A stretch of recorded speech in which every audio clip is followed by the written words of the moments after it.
So, Boruto just revealed something that'll probably change the course of the manga forever, with new twists that couldn't even be predicted by the biggest Boruto fans in the world. The latest chapter of 2 Blue Vortex reveals the multiple possibilities that were a move away from becoming real. These possibilities including Isshiki winning, Boruto and Sarada dying, and even Code winning. The last one is the most shocking for sure, because apparently Code has passed the title for taking the most amount of L's to Kawaki now. Kashin Koji's reveal has put the whole manga into perspective while making everything more confusing too. Welcome to the Amagi. Before we begin, we publish a new video every day. If you want more chapter reviews like this, be sure to subscribe to our channel and ring the bell to get notified about our latest videos. Let's go. Okay, I'm sure that all of you must have read the manga chapter by now, so let's address the biggest elephant in the room first, Kashin Koji. In the chapter, we see a flashback to an incident related to Boruto, which took place after Sasuke was turned into a thorn bulb, but before the beginning of 2 Blue Vortex. In the flashback, Boruto is being chased by more than 20 Stone Village ninjas. This is where we finally see the other 4 nations react to Naruto's supposed killer. Our main character is the most wanted man in the world now. Right now, Boruto is in such a bad position that his capture is inevitable. No place on this planet is safe, and he can't kill any humans because this would just prove that he's a killer. Furthermore, Boruto can't sleep either. Usually, him and Sasuke would switch places to sleep and guard, but now, sleeping alone at the wrong spot or time could mean death. Fortunately, the Toad proves that he is not with the enemy, as he would have already informed the shinobi by now if his goal was to capture Boruto. Boruto questions the Toad's intentions, but the Toad asks him to touch its back and teleport to somewhere safe. Boruto believes that this might be a trap, but unfortunately he doesn't have a choice, because whatever awaits him is better than being captured. With this, Boruto is teleported to one of Orochimaru's abandoned hideouts, where he meets a mysterious man, Kashin Koji. Although it seemed inevitable that Koji would reappear in the narrative, nobody anticipated that he would take Sasuke's position, since he never saw the man remove his mask during his battle with Jigen, which was captured on camera by Amado. Boruto first fails to identify him. After he shows the remaining part of his mask, it finally clicks to Boruto that this man is Amado's creation and the person who killed Ao, and consequently nearly killed Konohamaru too. Before Boruto can utter a single word more, Koji presents a question that shocks our protagonist. Have you been Uzumaki Boruto from the moment you were born up to now? Boruto instantly realizes that this man understands what's going on. However, he can't trust Koji just yet. He is Amado's creation after all. This leads to an original Naruto-style diplomatic conversation between 2 ninjas as they reveal their cards while revealing nothing. Boruto starts off by asking if Koji knows about omnipotence. While Kashin didn't know what the name of Ada's ability was, it was clear that Boruto was talking about her. He explains that he's not aware of the details of her power, but the only thing he knows is that Boruto and Kawaki's places were switched somehow. This is frankly baffling for Boruto because literally nobody has been able to deduce the facts so objectively. Sarada and Sumire are not affected because they were simply not affected by Ada's ability, and Sasuke was convinced by Sarada. Even people like Shikamaru, quite possibly the smartest shinobi alive right now, could never come close to breaking through her powers. Now that his doubt has been essentially cleared, Koji states that he has something to address first. He wants to apologize. Kashin states that he's sorry about killing Ao and harming Konohamaru from the bottom of his heart, as he was simply doing whatever it took to increase the chances of killing Isshiki. Boruto simply states that he understands both of them are shinobi after all. Look, we all know that pre-time skip Boruto would have just acted like Naruto and thrown hands already. However, this is a new Boruto, hardened by betrayal and struggles. He admits that he finds Kashin's actions to be relatable, as he's being chased by the very people he wants to save. Satisfied with the answer, Koji finally starts to get into the real meat of the chapter, the reason he found out about the truth. Isshiki himself said that Kashin Koji could never defeat him because he was the clone of Jiraiya. However, this wasn't meant as a taunt. Isshiki clearly showed respect to the legendary Sannin. The Otsutsuki realized that Jiraiya's role was to create the chance for the fate of the world to change, which was something that Koji knew deep down, but not to the true extent. Isshiki was obviously too much to handle for Kashin Koji, yet he tried to buy as much time as possible, and when he was finally defeated, Koji awaited death. He knew that he had done his part to save the world and that everything rests on Naruto's shoulders now. As he took his supposed last breaths, he suddenly saw random events take place. Naruto in a flashy new form fighting Isshiki, Code in a new form, Ada holding Kawaki while releasing her powers, and much more. Before Isshiki could attack, it finally clicked to Koji that these were glimpses of the future. This reinvigorated Koji as he realized that he could do much more to help the world. In fact, he realized that Isshiki's death would not be adequate enough to guarantee the shinobi world's survival, and that he was the only person who could create a surviving chance. Hence, he managed to escape and spend his time learning about his new ability. Before we get into the ability, let's take a look at how Koji unlocked it, as this was one of Boruto's first questions too. Koji mentions the true Otsutsuki god, Shibai. This Otsutsuki had devoured countless planets and become a true god, and fulfilled the true will of the Otsutsukis.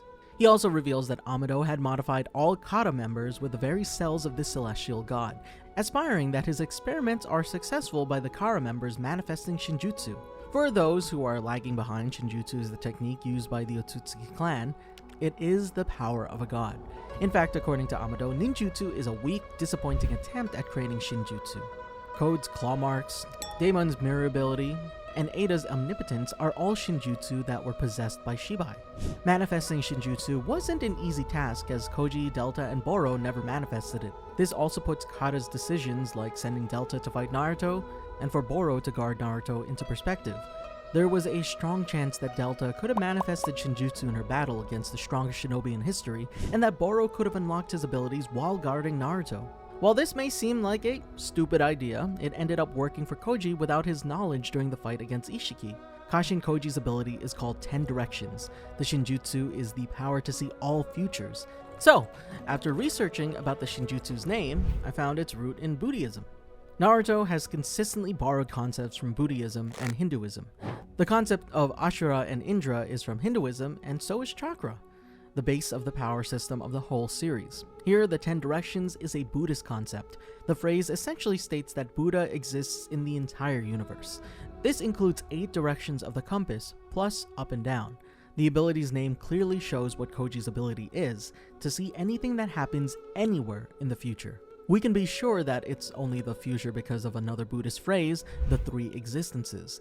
In Buddhism, the 10 directions and the 3 existences are phrases that are commonly used together.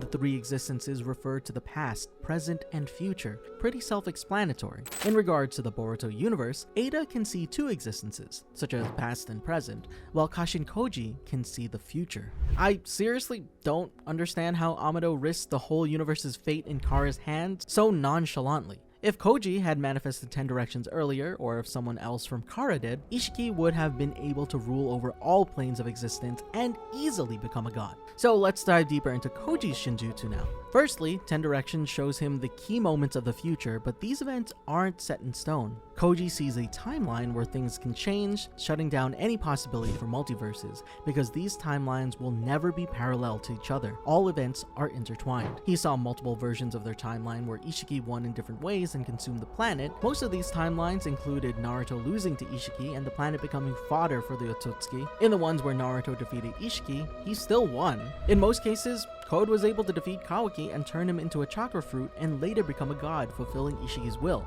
Since Naruto and others actually managed to defeat Isshiki, the possibility of him becoming the god was cancelled out, creating a new route for Code and others like Kawaki and Boruto. In the same way, Bug provided the information about Boruto having a person feed him intel saved his life, which wasn't supposed to happen. As Koji stated in previous chapters, Boruto was risking the fate of the world with every second he spent in Konoha. This makes every single dialogue from Boruto since the time skip make so much more sense. When Boruto says that maybe this is the only path he could choose as he fights Kawaki in chapter 1, he truly means that there might have been no other possibilities that Koji saw. This also means that when Boruto later met Kawaki in chapter 3, he warned Kawaki about Code because he knew that there wasn't a single timeline where Kawaki managed to defeat Code. This also stands true when he told Code to not use his army as they would cause their world to end. So, okay, I won't confuse you guys with more examples, so let's take an analogy to understand the technique better. Imagine that you're in a swimming pool. You are 5 feet tall, and there are 3 pools of depth, 4.5 feet, 8 feet, and 20 feet, and you don't know how to swim. If you were to swim in the first pool, you would have a pretty decent time because the water is up to your chest. In the pool with 8 feet of depth, you will drown in the beginning, but with the help of others, you can easily learn how to swim. However, if you were to swim in the 20-foot pool, you would definitely die.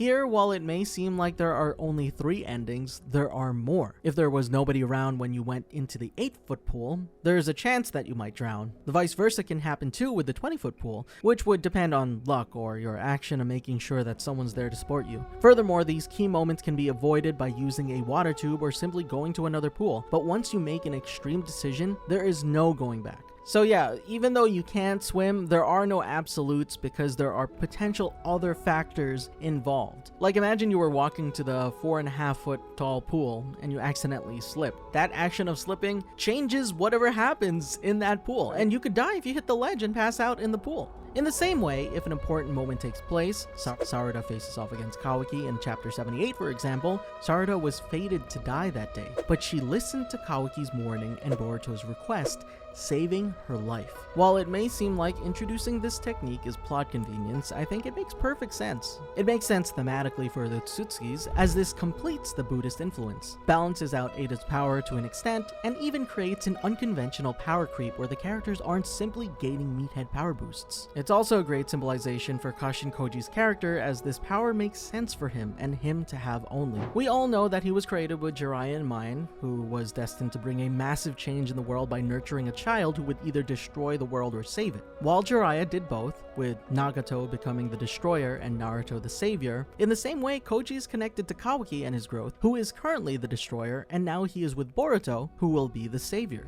It was also revealed in the chapter that Koji informed Boruto about his future abilities, which led to Boruto's insane growth in the very short period of time. This was possible because of 3 main reasons. Firstly, Boruto is a prodigy who managed to master the Rasengan in 3 days. Secondly, Sasuke had taught our protagonist everything he could by this time. And finally, with all of Karma's data, Boruto has hundreds of years of experience under his belt already. While this sounds amazing right now, this is where everything ends. Our first problem is Amado, the mastermind. Even though his life was in Naruto's hands at the end of part 1, bro did not fumble at all and lied through the skin of his teeth. While he admitted to using Shibai's cells on Ada, Damon, and Code, he managed to dodge the question about using the cells on the other Kara members. He did so by telling the story about his daughter's death and how he created Delta to get his daughter back. Ada's confirmation that he's not lying makes things work in his favor, as his daughter truly died long ago. However, the reason this distraction worked so perfectly, Naruto had just seen his son killed by his adopted son.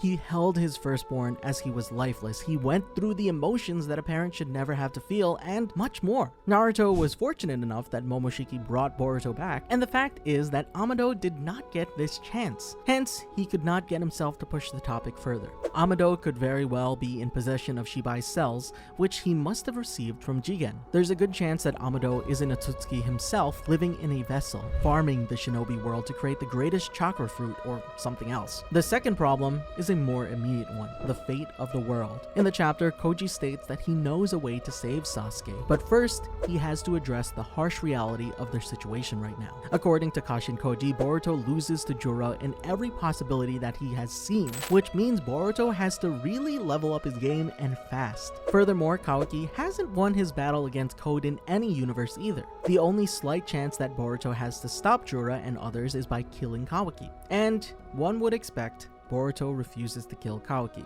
He is Naruto's son after all. But it's really hard to trust that Boruto can do this, especially when you consider the first chapter of the series. However, as Kashin Koji stated, these are just key events. They are not set in stone. Naruto himself was fated to kill Sasuke and was even told to do so by Jiraiya, the bringer of change. Naruto was still able to break the Indra Ashura cycle and save the world and attain world peace, which is basically impossible in any world. So there is still hope that Boruto will be able to pull this off, if he survives the current predicament, that is. Chapter 13 of 2 Blue Vortex ends with our protagonist getting detained by Kawaki and Konohamaru in chakra nullifying handcuffs. And so, that's how it ends. To stay up to date with what's happening in Boruto and your other favorite anime series and manga series, be sure to subscribe to the Amagi, like the video, and click that bell to be notified whenever we upload next. Thanks for watching, peace out.